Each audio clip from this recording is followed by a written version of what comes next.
Ladies and gentlemen, boys and girls, children of appropriate ages, this is the Daily Deucey podcast for today, March 9th, Taco Tuesday. Gonna make my world famous Deucey tacos tonight. Always kills it. Anybody wants to stop by, bring some claw, and you're more than welcome.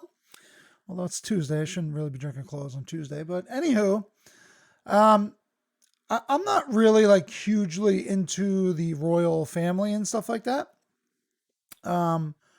But I have to touch on this because this whole story is crazy and there's people on both sides. So, like when Meghan's having problems, she's cut off Harry from her family, which means, hopefully she's got things locked up with her family. But apparently that's not the case. From Yahoo News, Meghan's father suggests she's full of shit. Or exaggerated royal racism. Apparently, I'm sorry. From Anna Malpas. Meghan Markle's estranged father on Tuesday suggested that his daughter exaggerated racism. When I drink my water right beforehand, I always can't do the shishisms. Exaggerated racism in the British royal family during her interview with the U.S. chat show host Oprah Winfrey. Thomas Markle. Markle? It's Markle? I thought it was Merkel. Meghan Markle? Meghan Markle? That's almost like my mom's maiden name, Mark Lee. Are we related to her? Mother, have you not told me this? Thomas Markle told ITV the couple's 2-hour chat with Winfrey was way over the top and suggested a royal family member could have asked a dumb question about her future baby's skin color. So this lady's definitely like a British person because she spelled it with color. The 76-year-old Emmy-winning former lighting director was interviewed from his home in Mexico by one of Meghan's most vehement critics, the former tabloid newspaper editor Piers Morgan. They went way over the top with these stories with Oprah and should have waited, considering the Queen's age and Philip's age. Harry's grandmother, Queen Elizabeth II, is 94, and her husband, Prince Philip, is currently 99 and in the hospital recovering from a heart operation. Good Lord, man. 94, 99 and still making decisions. I don't know about that. He played down Meghan and Harry's comments that an unnamed royal family member had asked how dark her baby's skin would be. The whole thing about color and how dark the baby is bullshit. Wow, that was literally a quote. I was actually making up the full of shit thing, but he actually said it's bullshit. Wow. I'm guessing and hoping that it's just a dumb question from somebody. I don't think the British royal family are racist. Now, I'm kind of like, do we really not think that the British royal family is not a little bit racist? I don't know. Is it like if you're the royal family of some country, shouldn't you want to kind of stay pure or whatever? Again, I'm not regular people, whatever, and regular society, whatever, but and I know they sell off their wives and princesses and whatever to other countries, but shouldn't the Saudi Arabian family be Saudi Arabian? I don't know. Had I known she had psychological problems, I would have been there for her in relation to his daughter's upsetting account of suicidal thoughts in 2018. But he claimed that Meghan had pretty much ghosted her family in the U.S. and she really had no one to reach out to. Thomas Markle separated from Meghan's mother, Doria Ragland, when the Duchess was young. Ragland was at her wedding at Windsor Castle and has had tea with the Queen, but she dropped contact with her father soon after her wedding. Thomas Markle declined to attend after he took part in staged paparazzi photos. He also cited forthcoming heart surgery. Then he says they don't care if they died and blah, blah, blah, blah, blah. Meghan says that she was betrayed by her father for telling lies and such. So no one knows what actually happened. And that's kind of why this is horseshit. If you have solid proof or you got video or any sort of evidence, or even if you want to drop people's names, by all means, drop people's names. But this lady has shit all over the royal family her entire time with Harry. And honestly, Harry kind of looks like a bitch. So, not for nothing, like most of her family excommunicated themselves from her. And then she is trying and successfully getting Harry to leave his family. Now, somebody whom I respect on Facebook very much, a, a, a sage town member in town, also a female, she had mentioned like that's one of the first traits of an abuser is to separate the victim from the people that they love, their family and friends and so on and so forth. So, if you think that this lady couldn't have suckered Harry in and like what is she getting out of it? Oh, just millions and millions of dollars and fame and all this stuff that she was looking for as an actress. So God bless her, because her plan seems to be working. She got in with Harry. She did whatever she decided to do to get him, and then basically just made him leave his entire family and move out to a different country and like work in film and fucking shit like that. He has no idea what he's doing. And it's kind of sad. And like if the queen said I'm worried about the guy's skin color, let everyone know who said it. But if it was like a fucking sixth assistant or a butler who said something like that, does it really matter? I don't know. Anywho, to our Deucey crypto update, 1:23 p.m. Bitcoin having a nice day, 53,912, up 6% for the day. Ethereum back in the green, 1820, 4.48% for the day. Ripple at 48 cents, basically even, and the old Doge about 1.77%. From William Suberg, Bitcoin whales bought the dip as orders for 100K or more hit all-time highs. Good Lord, man. Imagine buying 100. Like, I had a check for 100K, like, after we got, like, the house and, like, loans and shit like that. It was more than 100K, but that shit's crazy. Like, I was almost shaking.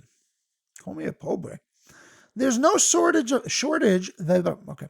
There's no shortage of demand for Bitcoin, even at 50,000, as big buyers dwarf small holders in the latest stage of the bull run. Bitcoin whales and institutions alike have made the most of the recent Bitcoin price dip by buying big, data suggests. In an update on March 9th, on-chain analytics service Material Indicators noted that buy orders of 100,000 and higher on Binance, the biggest cryptocurrency exchange by volume worldwide, are reaching all-time highs. Jesus Christ. Big Bitcoin buyers don't hesitate. In stark contrast to orders worth less than 100,000, large buyers are more frequent than ever before in Bitcoin's history. Smaller allocations have plummeted in 2021, matching an existing narrative that institutions are scooping up liquidity on exchanges, which surfaced during the bull run. The 100K to $1 million class is now also about to make a new all-time high. Oh, Lord. It's coming, babe. It is coming, coming, coming. Material Indicators previously voiced concerns about this week's price rise, arguing that whales could sell into the surge, producing a repeat of the run to 58,000 all-time highs and a subsequent 25% correction. Yeah, we're back up to like 54,000 almost. So we're almost back up there, babe. 100K by 2022, almost guaranteed, even though I have no further knowledge. While this has so far not come to pass, analysts have noted that the macroeconomic factors were also having a different impact to that which was expected. Whale orders declined after news that the United States' $1.9 trillion stimulus package had passed the Senate, while China providing support to tech stocks had the opposite effect. As Cointelegraph reported, tech had led a dramatic change of fortunes on equities markets. So 54,500 surge, followed by major Coinbase buy. Yeah, nearly 12,000 Bitcoin left Coinbase. That's crazy, dude. And a lot of it was 100 grand or more up. Like, it's real now, babe. If you don't believe in Bitcoin and shit now, and because you don't want to put your 5 to 10 grand into it, people are putting 100 grand into it heavily. I don't know what to tell you other than that. Now, for our local story, cyber attack hits NJ employment portal containing sensitive data. What you need to know. And apparently, this is the hacker, and this is the lady who he stole all their data. Again, this is the worst idea North Jersey Telecom ever had by putting weird videos in the middle of their articles. Hackers targeted the accounts of about 200 state employees in a cyber attack on government portal that holds sensitive personal and financial data, such as social security numbers, birthdays, and pension information, according to state and union officials. The late January attack was disclosed to employees, and their accounts were immediately disabled, a spokeswoman for the State Office of Information Technology said. But the extent of the potential damage was still unclear weeks later. The state identified a relatively small number of user accounts for which the threat actors gained access, spokeswoman Julie Garland Veffer said. These accounts were immediately disabled, and the state is currently investigating to determine if any sensitive information was accessed. Cyber attacks are a persistent threat to governments of all types, in part due to acquaintance of blah, blah, blah, blah, blah. Yes, SolarWinds, malware, blah, blah, blah. Elmwood Park, Fairlawn, and Palisades Park were targeted in 2019, the last of these costing the borough $500,000. Wow, that same year, human error at the State Schools Development Authority exposed sensitive employee information. Yeah, so that shit's crazy, dude. And all this stuff is going more and more online. So people really need to take that shit super seriously. Like every IT, like every police department and shit like that now, every local police department should have a full IT staff. Like, as crime goes more and more digital, people getting fucking malware costing the borough $500,000. Listen, I worked IT before. If you get ransomware and that shit gets encrypted, you're just fucked, babe. That's why we have like backups are the most important thing. But if you get ransomware and you don't got backups, off-site backups, so those backups don't get fucking hit too, you're just shit out of luck.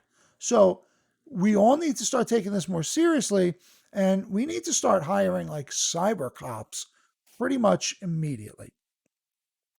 Okay, on to the last story here, which is Elon Musk's Tesla building giant battery to plug into Texas grid.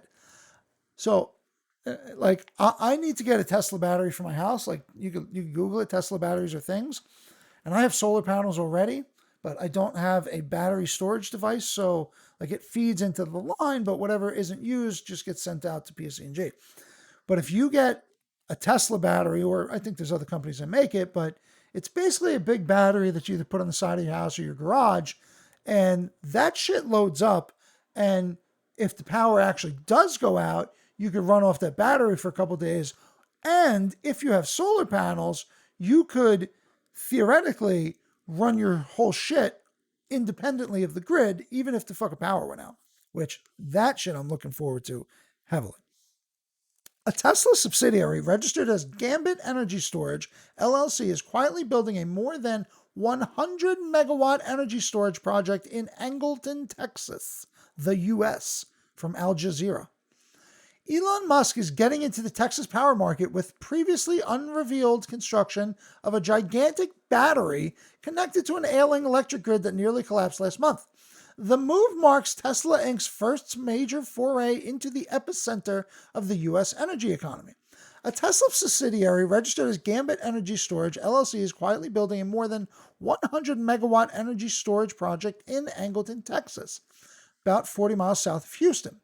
This battery size could power 20,000 homes on a hot summer day. Wow. Workers at the site kept equipment undercover and discouraged onlookers, but a Tesla logo could be seen on a worker's hat, and public documents helped confirm the company's roles. Property records here. A winter storm. As winter storms pummeled Texas in February and left millions without power, Musk took to Twitter to mock the Electric Reliability Council of Texas, or ERCOT, the nonprofit group that manages the flow of electric power to more than 26 million customers. Not earning that R, he wrote. Ha ha! Electric Council of Texas not reliable. Ha, Elon. Musk, 49, recently moved to Texas, and his various companies are expanding to operations in the state. The battery storage system is being. Hey, Elmo. What's up, babe? What's up, Cookie? The battery storage system being built as Tesla Gambit's subsidiary is registered with ERCOT. Warren Lasher, Senior Director of System Planning at ERCOT, said the project was a proposed commercial operation date of June 1. While Tesla is known for its sleek battery-powered electric vehicles, it's always been more than a car company. Its official mission is to accelerate the world's transition to sustainable energy. Utility scalable batteries are needed to score. And do they talk about the unveiled a home battery project, the Powerwall? That's what it's called, Tesla Battery Powerwall, with a splashy event. And then it acquired Solar City, which is a solar panel installer. And for the Tesla solar panels are also fire because they look like fucking Spanish tiles. Like, they don't look like solar panels. So when you get those shits on your house, plus the Tesla wall, like, you don't even see them, and you're getting power from the sun. The company's product lineup already reaches beyond the home and electrical grid, while Tesla's focus on energy here. Tesla's battery packs are connected to Southern California's Edison Miraloma substation, located east of Los Angeles. They have a 20 megawatt system there, and it's been online since 2016, and it supports grid operation during peak hours and helps utility make the most of its renewable resources. So, listen, I'm not like a super, like, we need to go green immediately kind of guy. But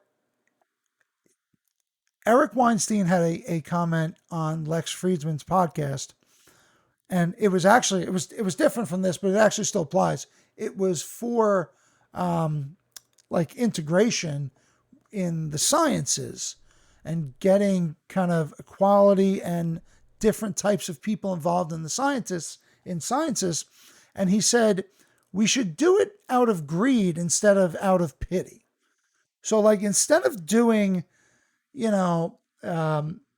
affirmative action, basically out of pity, like lowering the standards, we should just focus on making sure that everyone has the right chance and that we find people from these other environments and communities because they will be able to enrich what we have in a positive manner where we can make more money if we have better scientists and better doctors and all that. So this same kind of idea hits in that same way where I am all for renewable energy, but not at a cost to an actual monetary cost, or not a cost that in a way we're living. We're not going to just sit in the dark for fucking 20 hours a day. We're not going to I guess you can't even burn like coal fires and shit like that now. So we need to go all electric to make money, which will then actually force people to really do it. And I guess at the end of the day, that's the way you get anybody to do anything. Is just give a financial incentive or make their life a little bit easier, and you'll be able to talk them into anything. Alrighty, quick one for today. Appreciate you stopping by. We are streaming.